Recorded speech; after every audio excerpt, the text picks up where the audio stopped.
তো শুভ সকাল বন্ধুরা, তোমরা সবাই কেমন আছো? আশা করি ভালো আছো, আমিও ভালো আছি। যাই হোক, আজকে একটি ছোট্ট ভিডিও নিয়ে চলে এলাম। এখন 8:30 9টার মতো বেজে গেছে। যাই হোক, সকালবেলা এত ঘুম পেয়েছে কি বলবো। 7টার দিকে কিন্তু ঘুম থেকে উঠেছি, মেয়ের টিচার আসে 7:30টার দিকে। যাই হোক, উঠেছি, ওঠার পরে আবার শুয়ে পড়েছি। এখন 8:30 মানে 9টার মতো বেজে গেছে, প্রায় 9টাই বাজে। যাই হোক, এখন বিছানাটা গুছিয়ে নিচ্ছি, বিছানার ঘর দুপুর গুছিয়ে তারপরে কিন্তু আবার রান্নাঘরে যাবো। রান্নাঘর পরিষ্কার করতে হবে, পরিষ্কার করে রান্নাঘর আবার মুছে টুছে নিতে হবে। যাই হোক, গুলো পরিষ্কার করি। আর মার কাজ তো প্রায় 8টা 8:30টার দিকে মার কাজ হয়ে যায়। মার কাজ সকালবেলা মার ঘর দুপুর পরিষ্কার করে উঠান ঝাড় দেয়, তারপরে চা বানিয়ে খেয়ে নেয়। এর জন্য সকালবেলা চা বানাতে হয় না জন্য কিন্তু একটু লেট করে উঠতে পারি। আর ঘরগুলো পুরো টিপটপ করে গুছিয়ে নিলাম। আর এদিকে ঝাড় দেওয়া হয়ে গেছে। যাই হোক, ঝাড় দিয়ে এখন ঘরগুলো মুছে নিচ্ছি। আর এই ফুলের স্ট্যান্ডটা না এত যে একটু এদিক ওদিক হলেই মানে পড়ে যায়, কি বলবো। আর ঘরে জিনিস দেখবে, একটু জিনিসপত্র না সরিয়ে মুছলে কিন্তু পরিষ্কার হয় না। আর ঘর মোছার বাজারে যে ঘর মোছারি সেগুলো পাওয়া যায়, ওগুলো কিনবো বলে কিন্তু কেনাই হয় না। যাই হোক, কিনতে হবে, এখন আর পারি না। মানে এইভাবে বসে বসে মুছতে ভীষণ কষ্ট হয়। যাই হোক, দেখা যাক কবে কিনি। এইদিকে এই রুমে চলে এলাম। এই রুমটা এখন মুছে নিচ্ছি ভালো করে। আর আজকে ফিনাইল দিয়ে ঘরগুলো মুছে নিচ্ছি। আমি মাঝে মাঝে ফিনাইল দিয়েও ঘর মুছি, মাঝে মাঝে আবার সার্ফ দিয়েও ঘর মুছি। আর আজকে বৃহস্পতিবারে ঘর না মুছলেও কিন্তু ভালো লাগে না। যাই হোক, ফাইনালি আমার পুরো ঘর গুছানো কমপ্লিট।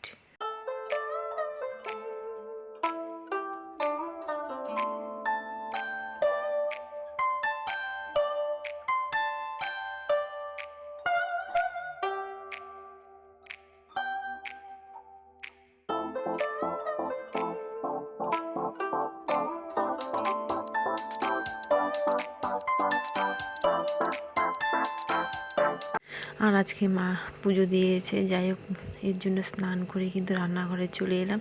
আর তোমরা দেখলে এদিকে রান্নাঘর বারান্দা ঘর দুপুর পুরো পরিষ্কার করে নিয়েছি। আর আমার না সত্যি কথা কি, মানে ঘুম থেকে উঠেই স্নান করে রান্নাঘর আসতে ভালো লাগে না। সমস্ত কিছু পরিষ্কার করে তারপর রান্না করতেও ভালো লাগে আর দেখতেও ভালো লাগে। এদিকে আমার রান্নাবান্না কমপ্লিট, এখন বাবাকে খেতে দিচ্ছি। আর সত্যি কথা বলতে গিয়ে আমার কাজ অনেকেরই পছন্দ না, জানি না কিভাবে কাজ করলে মানুষের পছন্দ হবে।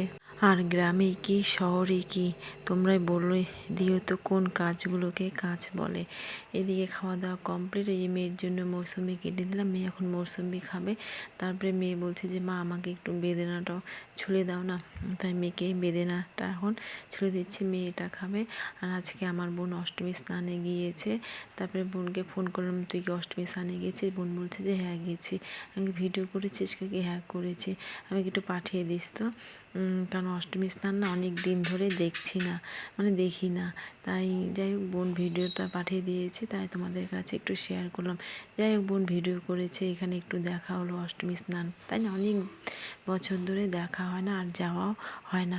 আমার ছোটদা আবার ফোন করেছে যে বোন অষ্টমী স্নানে গেছিস নাকি? আমি যে না যাইনি। বললো কেন যাস নি? আমি যে এমনি যাইনি। যাই হোক, বৌদিরাও গেছে, বোনরাও গেছে, আমার যাওয়া হয়নি।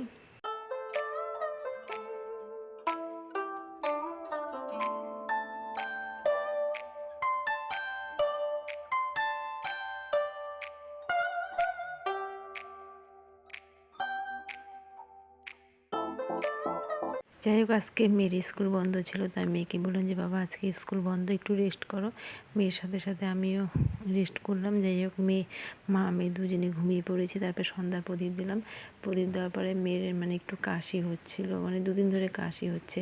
তাই মেয়েকে বললাম বাবা তুমি বাড়িতে থাকো, আমি তোমার জন্য ওষুধ নিয়ে আসি।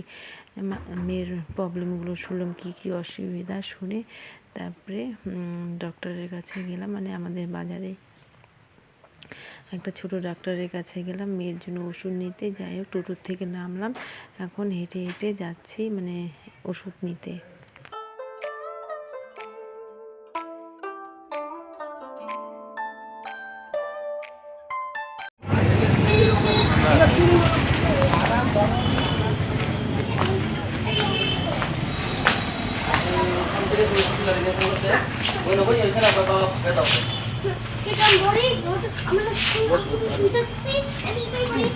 এই ওষুধ নিব মেয়ের খাবার গো আর এগুলা কালকে থেকে চোখ হ্যাঁ চোখে চোখে কাকা কাকা কাকা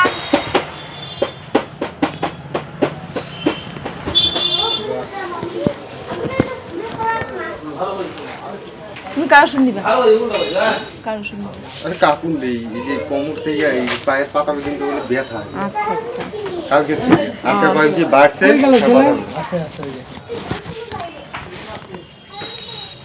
আসি হ্যাঁ হ্যাঁ হ্যাঁ আয় আসি রঞ্জন আসি আর এদিকে মেয়ের ওষুধ নেওয়া কমপ্লিট হয়ে গেল। তারপরে চলে এলাম সবজি বাজারে, মানে কিছু সবজি নেব, ঘরে কিছু সবজি আছে।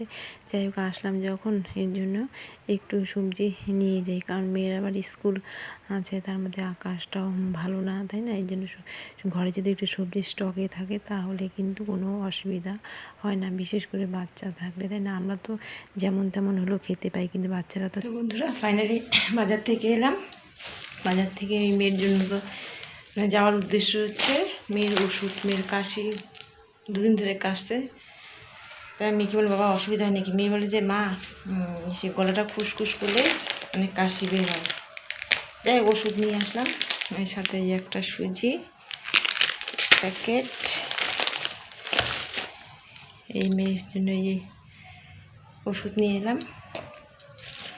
আমি মেয়েকে নিয়ে জানি, মেয়ের মনটা খারাপ। মেয়ে বলছে যে আমার জন্য চকলেট নিয়ে আসবা, কেক নিয়ে আসবা। মেয়ের জন্য দুটো চকলেট নিয়ে এলাম, ডেরি মিল্ক, আর একটা হচ্ছে এই কেক। এই হচ্ছে মেয়ের, বাবা মেয়ের খাবার। সবজি নিয়ে এসছে, খাবা খাও। এখানে হচ্ছে 120 টাকার বাজার। এখানে এই যে টমেটো, কি কি কালকে নিয়ে আসবে, আজকে এই দোকানটা সেই ভিড়, কালকে দাদুকে পাঠাবে, দাদু নিয়ে আসবে। এই কী যেন বলে, টমেটো, মটরশুঁটি, এই বাঁধাকপি। আমার বাঁধাকপি মানে এত ভালো লাগে, কি বলবো আর। তারপরে হচ্ছে পটল, এখানে করলা, তারপরে হচ্ছে কষ, আর হচ্ছে লঙ্কা। এখানে হচ্ছে 120 টাকার বাজার। যাই হোক আমি বাজার থেকে এলাম, তারপরে হাত পা ধুয়ে তারপরে মেয়েকে জিজ্ঞাসা করলাম, বাবা কিছু খেয়েছো? মেয়ে বলছে যে না মা আমি কিছু খাইনি। তারপরে তাড়াতাড়ি করে মেয়েকে দুধ, চকোস আর বোর্নভিটা দিয়ে দিলাম। আর এখানে কিছুটা সবজি নিচে রাখলাম, মানে এটা কালকের জন্য, আর বাকি সবজিগুলো ফ্রিজে রেখে দিলাম। তারপরে এগুলো মানে গুছিয়ে যায়নি, কারণ গুছিয়ে গেলে অনেক রাত হবে, এই জন্য তাড়াতাড়ি করে সন্ধ্যার প্রদীপ দিয়েই চলে গেলাম, বিশেষ করে একা, তাই না? মেয়েও যেতে চাইছিল, কারণ মেয়েকে নিয়ে গেলাম না, ওয়েদারটা বেশি একটা ভালো ছিল না, এর জন্য আমি একাই গেলাম। তাড়াতাড়ি গিয়ে মানে ফটাফট ওষুধ নিলাম, ফটাফট বাজার নিয়ে এলাম। অবশ্য আমি বাজারে গেলে মানে ঘোরাঘুরি করি না, আমার কয়েকটা নির্দিষ্ট দোকান আছে, ওই দোকানগুলোর থেকে জিনিস কেনাকাটা করি। এদিকে আমার বিছানাও রেডি হয়ে গেল, আর এই সবজিগুলো কালকে রান্না করব, এগুলোর জন্য আজকে এগুলো মানে এই গামলার মধ্যে রেখে দিচ্ছি, আর বাকি সবজিগুলো ফ্রিজে রেখে দিলাম। তো বন্ধুরা আজকের মতো ভিডিওটি এখানে শেষ করলাম, কালকে আবার দেখা হবে নতুন একটি ভিডিওর সঙ্গে। তোমরা সবাই সুস্থ থেকো, ভালো থেকো, সাবধানে থেকো। আর তোমরা কেউ যদি নতুন হয়ে থাকো প্লিজ তোমরা একটু আমাকে সাবস্ক্রাইব করে দিও, কেমন? টাটা।